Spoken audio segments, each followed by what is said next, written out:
Fala minha amiga Jordana, fala minha amiga Jordana, de volta aqui, né?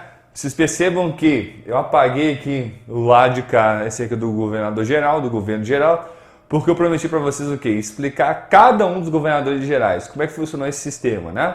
Então vamos lá. Tem outra dica importante, né? A primeira nós já vimos que é o quê? Né? Gago, crise. E agora qual que é? Ué, vamos lá então, ó. Seguinte, ó. TDM. Não é TPM, né? TDM, né? Quais são, então? Tomé de Souza,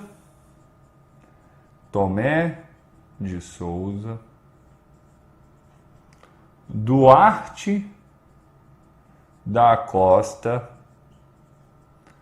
e Mendissá, tá bom? Acho que o Men aqui sem acento. Vamos lá. Seguinte, perceba o seguinte, nós temos que gravar esses nomes, sim. E como é que nós vamos fazer isso? Através desses mnemônicos. Então deixa eu falar uma coisa com vocês, tá? Gago, Cris e TDM, você só tem aqui, sabe por quê? Porque foi eu que criei, né? E nesse sentido, eu quero te falar o seguinte, nós estamos focados na sua aprovação, fazendo o melhor por você, e eu espero que você aí também esteja fazendo o melhor, porque enfrentando a vida que nós vamos para frente. Então, se em frente e vamos para frente, porque a vaga é nossa e aqui é caveira. Vamos lá. Seguinte, ó, Tomé de Souza, Duarte da Costa e Mendissá. O Tomé de Souza, né, ele não vai ser essa pessoa que vai trazer a primeira cana, bom, a primeira música, não. Esse aqui é o Martim Afonso de Souza. O Tomé de Souza, o primeiro governador geral, tá bom? Ele vai fundar o primeiro bispado, né? Por que é um bispado, né? Bispado é uma região que vai controlar ali a atuação de padres, correto? Nesse sentido, nós vamos ter, né, o primeiro bispado, anota aí, né? E vai vir junto o jesuíta Manuel da Nóbrega, Padre Manuel da Nóbrega, tá bom? E aqui, né, nós vamos ter essa organização do Brasil, tá? Vai fundar também nossa primeira capital administrativa, não é? Que vai ser a cidade de quê? Salvador, correto? Importante frisar isso daí para nós. Depois, né, veio Duarte da Costa. Duarte vai ser uma pessoa muito, né, coitado do Duarte da Costa, ele se lascou, né? A verdade é essa. Por que ele enfrentou problemas? Anota aí para nós. Porque houve a invasão dos franceses, tá bom? Os franceses vão invadir o Brasil, né? Já estavam ali namorando, não é? E aí o que acontece? Tentaram tomar, né, a menina de Portugal. A menina que no caso seria o Brasil, né? Quando eles vão tentar, eles vão ocupar uma parte do território, né? E vão ser ajudados pelos índios também. E o Duarte da Costa não vai conseguir expulsar, tá bom? Por isso o que vai acontecer aqui? Vai vir outro governador geral, o Mendissá, tá bom? Mendissá, ele vai contar com a ajuda, né, do Estácio de Sá. Nota, importante anotar esse nome aí, tá bom? Estácio de Sá. Até eu vou anotar para você. Não confundir o Mendissá com o Estácio de Sá, correto? O Estácio de Sá, ele é sobrinho do Mendissá. Ele vai ajudar o tio a expulsar os franceses daqui. Tá bom? E aqui nesse sentido, com a expulsão dos franceses, eles vão também se dedicar ao quê? A acabar com tribos indígenas, né? Dizimar tribos indígenas que ainda assim dificultavam a colonização portuguesa, tá bom? Então, esses três aí, cada um contribuiu. O que mais encontrou problema aqui foi quem?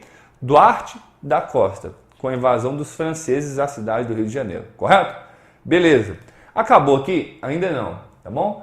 Portugal percebeu o seguinte, que poderia melhorar esse sistema, tá bom? E o que vai acontecer? Uma coisa que eu esqueci de comentar, com o Duarte da Costa, além dessa questão do problema, vai vir também outro jesuíta importante, o José de Anchieta, anota isso, não pode esquecer nem a pau, tá bom? Então, ó, o Manuel da Nóbrega vem com o Tomé de Souza, tá? E aqui o Duarte da Costa, ele traz quem? O José de Anchieta, viu? Isso é importante demais, me desculpe aí. O conteúdo de história ele é fácil, mas tem muitos detalhes. É importante você anotar tudo e depois fazer o quê? Resolver exercício. É resolver exercício que faz a gente aprender conteúdo, não tem dificuldade nenhuma. Vamos lá? Vamos seguindo? Então é o seguinte, a administração portuguesa percebeu que poderia melhorar esse sistema. Então tentou dividir, né? Embora aqui, ó, lembra que o governo geral ele não acaba com as capitanias, né? Mas imagina o seguinte, o governo português entendeu que era muito grande o território para uma pessoa tomar conta, então ele resolveu dividir o Brasil, né? Na parte do norte e na parte do sul. Então ia ter 2 governadores aqui, tá bom? Só que aqui Portugal resolveu acabar com isso no ano de 1758. Então vamos anotar essa outra observação aqui, ó. OBS agora de azul, né? OBS no ano de 1700. Desculpa, né? No ano de 1758, né? O Lourenço da Veiga, ele vai ser o responsável, né? Vai ser o último governador geral, tá bom? Nesse sentido aqui, tentou-se a administração do norte e a do sul após o Mendes Sá. No ano de 1758, o Lourenço da Veiga vem, né? Para poder restabelecer esse governo geral na mão de uma pessoa, só que também, né? A administração portuguesa daqui a um tempo vai ver que não estava muito bom não, tá bom? Agora vamos lá, superada essa parte aqui, né, do governador geral, vamos avançar aqui mais no conteúdo. Vamos trabalhar o quê? A economia açucareira, tá bom? Vamos lá juntos? Seguinte, ó, vou apagar aqui, nós já sabemos desse período aqui, não precisa mais desse título, né? Então vamos lá, vamos trabalhar aqui agora a sociedade, né, mineradora, não. Sociedade o quê? Açucareira. Vou explicar porque eu estou com sociedade açucareira e mineradora juntas, tá? Vamos lá. Vou colocar aqui agora vai ser número 5, tá bom? Então, número 5 aqui, economia açucareira. Ótimo. Açucareira. A questão é a seguinte, vamos lá. Os motivos, tá bom? Por que Portugal resolveu utilizar a cana-de-açúcar, né? Ou por que Portugal resolveu produzir açúcar no Brasil? Essa é a pergunta. Por que Portugal resolveu produzir açúcar no Brasil? Justamente. Primeiro motivo é o quê? Portugal já tinha experiência nesse cultivo. Primeiro motivo é esse, já tinha experiência. Segundo motivo é o quê? O território, né? Na verdade, assim, o território nada, a terra no Brasil, no litoral era muito propícia, principalmente aonde? No Nordeste, isso é importante. Rodrigo, eu já sei isso e tudo, talvez você saiba, mas outro colega não, né? Então, no Nordeste é importante frisar que foi, né, o local onde que a cana-de-açúcar ela mais se desenvolveu. Por quê? Justamente porque era quente e úmido e o território, né, era muito, na verdade o território que eu me refiro, o solo, viu, perdão. O solo era muito adubado, o solo é muito bom, tá bom? Isso favoreceu o quê? A produção da cana. Outra coisa, né, na Europa esse produto ainda, na verdade assim, ainda não, na Europa esse produto era muito valorizado. Por quê? A Europa produzia açúcar, sim ou não? Sim. Só que é um açúcar de beterraba, né? Açúcar da cana é um açúcar mais acentuado, né? Mais forte, o paladar, tá? Então, por conta disso, um açúcar oriundo da cana, ele era, né, bem quisto, bem valorizado, tá bom? Vamos lá, então. Esse aqui são os motivos. Vamos colocar agora uma observação, tá bom? OBS. E esse OBS aqui é valiosíssimo, tá bom? Por que é valiosíssimo? Porque se refere à Holanda, tá bom?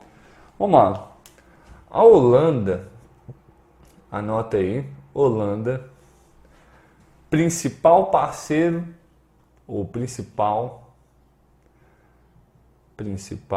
parceira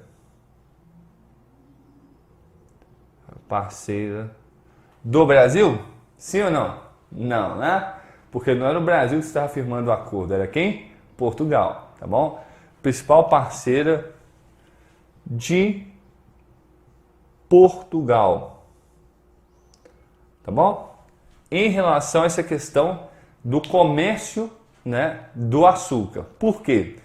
Os portugueses, eles produziam o açúcar, tá bom? Agora, quem refinava, vendia e distribuía era quem? Era a Holanda. Então, vender, né? Na verdade, vamos lá, pelo processo, né? Produzir é quem? Portugal. Isso, beleza. Transporte, refino e venda, transporte, refino e venda, por conta da Holanda. Por que eu fiz isso aqui, né? Porque eu fico tentando montar mnemônico. Então, esses mnemônicos que eu faço para vocês, ó, transporte, refino e venda, era por conta da nossa amiga Holanda. Qual que é a importância da Holanda aqui? Nesse momento ainda, só em termos econômicos.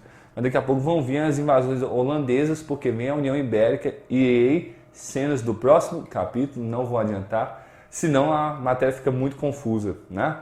Então vamos seguindo aqui. Então Portugal resolveu produzir açúcar, porque já tinha experiência, o solo brasileiro era favorável, ok? A Holanda era o principal parceiro, tá bom? A principal parceira. Agora vamos lá, como que era, né? Quais são as palavras mais importantes? Então vamos lá, colocar aqui, 5.1. 5.1 palavras importantes. Ótimo. Primeira coisa, ó, utilizava-se o sistema, né, do plantation. Então vamos lá. Plantation. Plantation? Não. Plantation, não é? Eu sei que a piada é sem graça, aí vocês imaginam isso no presencial, eu fazendo isso, né, no universo lá dos alunos. Mata qualquer um de raiva, mas, né, pelo menos vai aprendendo um pouco. Então, plantation, né? Vamos lá. Plantation é o quê? Eu vou produzir uma coisa só numa grande proporção, né, com uma grande seção de terra, tá bom? Então, plantar uma coisa só para a exportação. É plantação em larga escala, correto? Depois do plantation, né? Vem. Plantation é plantação em larga escala, correto? Ok. Vamos lá. Monocultura. Monocultura. Lembra de agricultura, né? Agora, monocultura, eu vou plantar uma coisa só. E o que? Cana. Lembrando que plantation é produção em larga escala, monocultura, eu vou plantar uma coisa só, né? E qual que é a mão de obra? Escrava. Né? Mão de obra. Deixa eu colocar aqui do lado, aí melhor, né? Mão de obra é o quê? Escravo. Tá bom? Vamos lá. Vamos apagar aqui também. Isso aqui. Vamos seguindo. Agora nós vamos trabalhar a sociedade, tá bom? Então vamos lá. Sociedade açucareira. Então vai ser 5.2. 5.2. Sociedade açucareira. Vamos lá. É importante a gente frisar uma coisa aqui. Nessa sociedade haviam também homens livres. Por que eu estou falando isso? Porque as pessoas acham que nessa época do Brasil colônia só haviam escravos e senhores de engenho, né? É uma ilusão pensar assim, tá bom? Então aqui no topo, né, dessa sociedade eu vou ter a igreja junto com quem? Os senhores de engenho. Deixa eu apagar esse D aqui porque ficou horrível isso. Senhor de engenho. correto? Logo abaixo, eu vou ter aqui, né, os homens livres.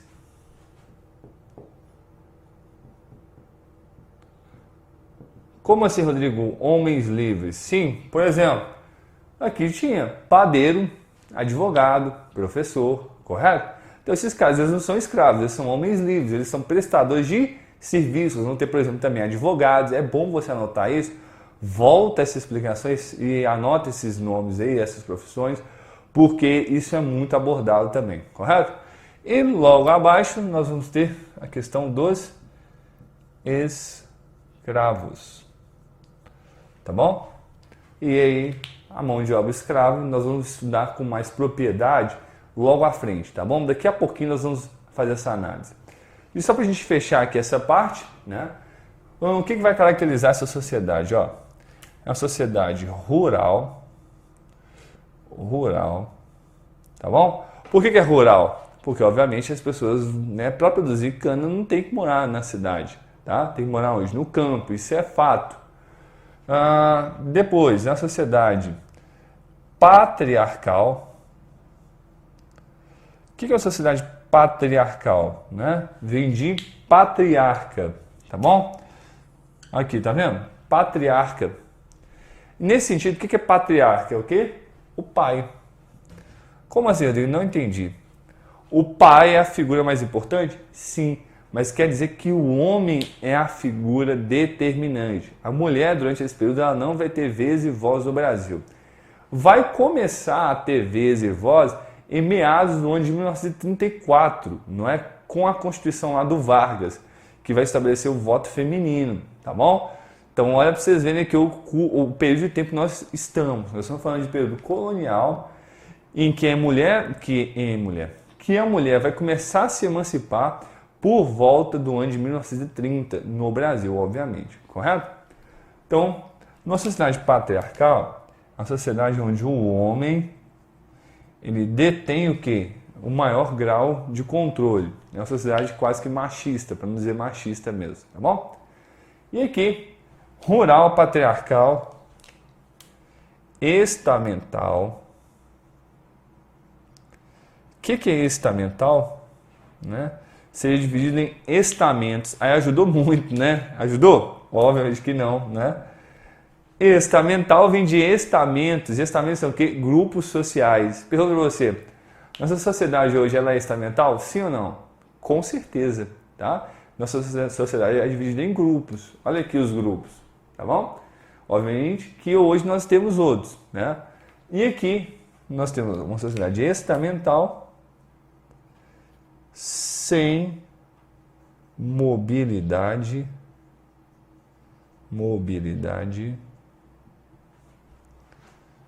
social. Tá bom? Sem mobilidade social.